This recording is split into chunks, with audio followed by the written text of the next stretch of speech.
No dia 17 de abril de 1984, na praça chamada Santiago, em Londres, onde tem uma embaixada da Líbia, e lá pelas 10h18 da manhã ouviu-se tiros que foram disparados contra manifestantes que protestavam contra a execução de 2 estudantes que se manifestaram contra o líder líbio, Coronel Gaddafi. Entre as 11 pessoas atingidas estava a policial Yvonne Fletcher, que morreu em decorrência dos ferimentos. O ônus probatório apontava a embaixada como origem dos disparos de armas contrabandeadas em mala diplomática. Eventualmente, os funcionários da embaixada foram autorizados a retornar aos seus países de origem sem investigação ou processo. Os assassinos foram escoltados até o avião com a arma do crime e em uma de suas malas, tudo em nome da imunidade diplomática. Este exemplo de parcialidade e favoritismo extremo é repetido com muita frequência. Deus, no entanto, opera de maneira diferente. Nos dias do Antigo Testamento, quando o povo de Israel era escravizado pelos egípcios, Deus instituiu a Páscoa. Cordeiros foram mortos, sangue foram aplicados na verga em ambas as ombreiras das portas, e o Senhor passou pela terra naquela noite. Êxodo capítulo 12, versículo 22. Você pode ler todo esse capítulo de Êxodo, capítulo 12, mas isso está no versículo 22. Nós lemos no versículo 29 que aconteceu que à meia-noite o Senhor feriu todos os primogênitos na terra do Egito, desde o primogênito de Faraó, que se assentava em seu trono, até o primogênito do cativo que estava na masmorra. Não fazia diferença de quem era o filho primogênito. Se não teve o sangue aplicado nas ombreiras da porta, aquela família foi afetada pela desobediência em se proteger com o sangue do cordeiro contra o destruidor. Desde o maior do mundo até o menor, Deus vê todas as pessoas como iguais, pois não há diferença. Romanos capítulo 3, versículo 23 diz: porque todos pecaram e destituídos estão da glória de Deus. Não importa quem você é ou o que você tem, todos nós pecamos e não alcançamos o padrão de Deus. Lemos em Apocalipse capítulo 20, versículo 12: e vi os mortos, grandes e pequenos, em pé diante de Deus. Do menor ao maior, todos estarão diante de Deus para serem julgados por seus pecados, pois não há diferença. O mundo hoje julga você por onde você mora, o que você dirige, onde você vai, ou o que você veste, os seus bens materiais. Uma das grandes maravilhas do mundo nos remete à terra do Egito e às pirâmides, algumas delas tumbas. Esses povos antigos acreditavam que enterrar tesouros com seus mortos os prepararia para a próxima vida. Mas como sabemos, este tesouro não lhes serviu de nada porque ainda permanece ali. Algumas das joias mais valiosas conhecidas foram encontradas em túmulos com os mortos, ou pelo menos com os seus ossos. O Senhor Jesus perguntou em Marcos capítulo 8, versículo 36, pois que aproveitaria o homem ganhar o mundo inteiro e perder a sua alma? Suas posses lhes farão algum bem ou diferença para a eternidade? Surpreendentemente, a visão de Deus de todos os homens como pecadores também funciona de outra maneira. O amor e a misericórdia de Deus alcança a todos. O perdão dos pecados da parte de Deus é gratuita para todos os que estão dispostos a aceitá-lo, pois não há diferença. Como Deus considera sem diferença todos na humanidade como pecadores, ele considera sem diferença também para salvá-los. O Senhor Jesus Cristo disse, porque Deus amou o mundo, ou seja, as pessoas deste mundo, de tal maneira que deu o seu Filho unigênito, para que todo aquele, agora é individual, ele ama o mundo, mas é somente aquele que nele crê não perece, mas tenha a vida eterna. Porque Deus enviou seu Filho ao mundo, não para que condenasse o mundo, mas para que o mundo fosse salvo por ele. Quem crê nele não é condenado, mas quem não crê já está condenado, porquanto não crê no nome do unigênito Filho de Deus.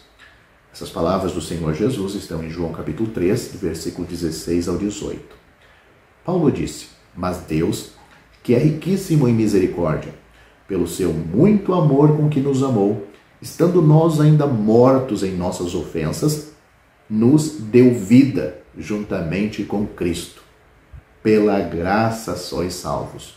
E nos ressuscitou juntamente com Ele, e nos fez assentar nos lugares celestiais em Cristo Jesus, porque pela graça sois salvos por meio da fé. E isto não vem de vós, é dom de Deus, não vem das obras, para que ninguém se glorie. Eu citei Efésios capítulo 2, do versículo 4 ao 9. A palavra de Deus diz que o homem está condenado à morte eterna por causa dos seus próprios pecados. Mas o perdão de todos os pecados e a vida eterna é provida gratuitamente por Deus, através do sacrifício de seu Filho, Jesus Cristo. O pagamento que nunca poderíamos fazer por nossos pecados foi feito por Deus.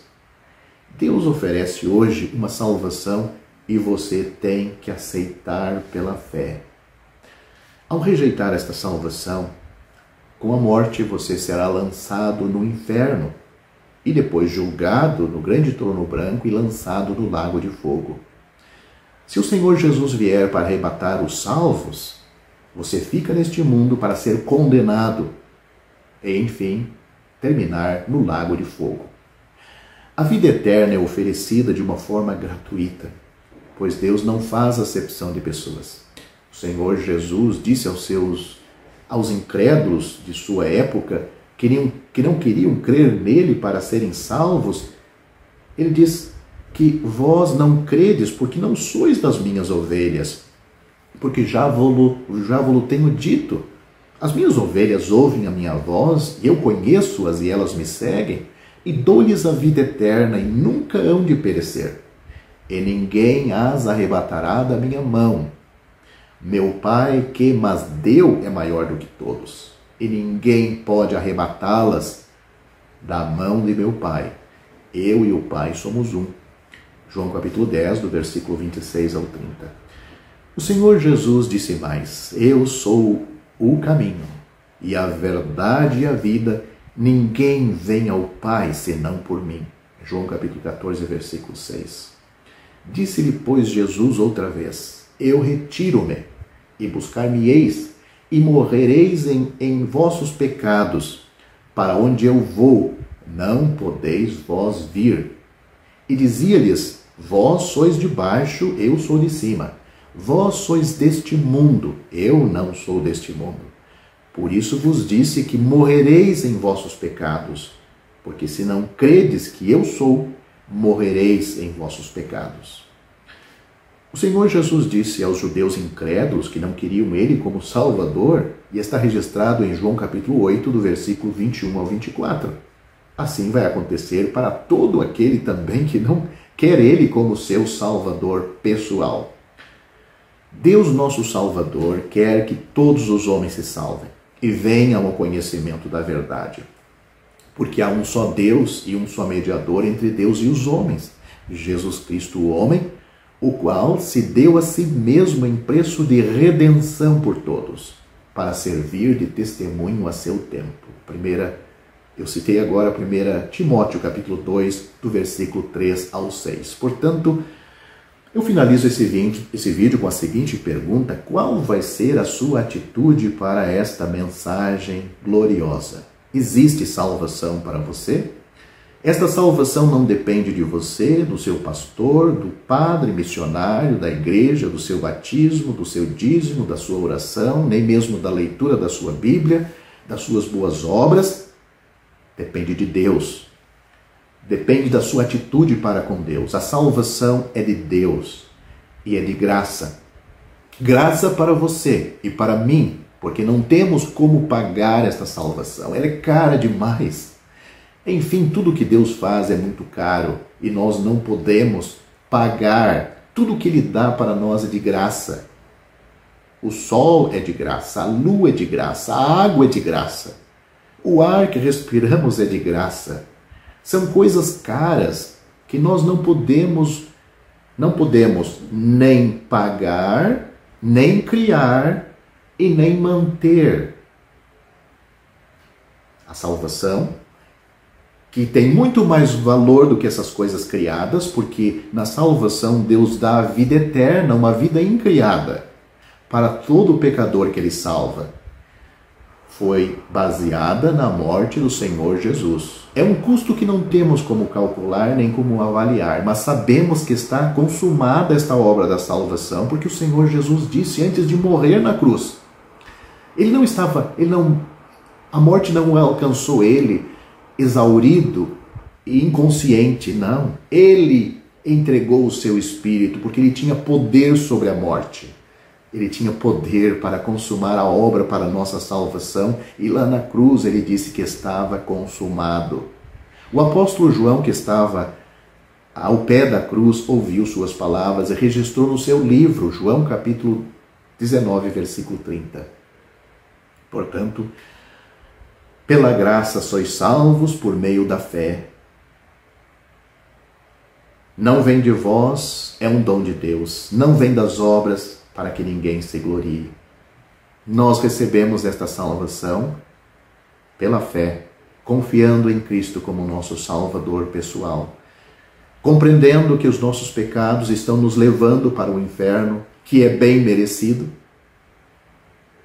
O pecador que vai ser salvo não acha justo Deus levar ele para o céu nesta situação? Acha e pensa que Deus é justo e lançar ele no inferno. Mas sabendo que Deus não quer fazer isto, lhe ama e providenciou uma salvação, então este pecador toma posse pela fé, aceitando Cristo como seu Salvador. É uma experiência pessoal. O pastor não precisa colocar a mão sobre a sua cabeça, você não precisa levantar a mão num chamado da igreja, você não precisa confessar seus pecados ao padre, pastor, missionário, nem mesmo aos seus irmãos. Você precisa se arrepender dos seus pecados, compreendendo que toda a sua vida está estragada, não apenas alguns pecados específicos em sua vida, mas a sua vida é como a de um imundo perante Deus. Portanto, neste estado e nestas condições, você lança a mão do Salvador, único Salvador, crendo em Cristo. Crê no Senhor Jesus Cristo e você serás salvo. Atos capítulo 16, versículo 31. Ao findar o labor desta vida, quando a morte ao teu lado chegar, que destino há de ter a tua alma? Qual será no futuro o teu lar?